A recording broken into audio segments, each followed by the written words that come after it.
Comment utiliser l'équivalence pour retrouver la concentration du réactif recherché?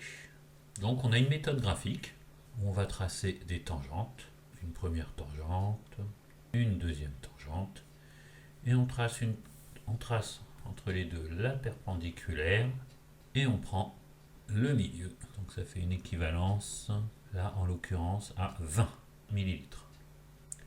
L'autre méthode pour trouver l'équivalence, c'était à l'aide d'un indicateur coloré. Donc la solution doit changer de couleur au moment de l'équivalence. Donc on a une équivalence de 20 millilitres. Que fait-on avec cette équivalence? Avec cette équivalence, on va écrire que les quantités de matière de ce qui est versé, c'est égal à N de ce qu'il y a dans le bécher.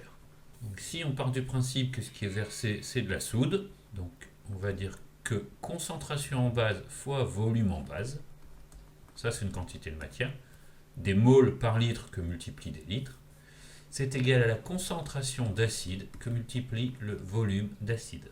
CBVB égale CAVA, ou CAVA égale CBVB. Ensuite, on remplace par ce qu'on connaît. Par exemple, là, on a une concentration en base qui est connue, puisque c'est ce qui est versé, de 0,01.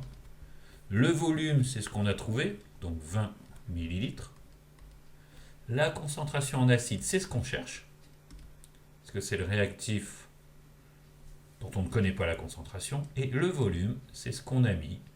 Donc on a mis un volume de 10 millilitres. Comment fait-on ensuite pour résoudre? On va diviser de chaque côté par 10 sur 10, ça fait 1. 1 fois CA, ça fait CA.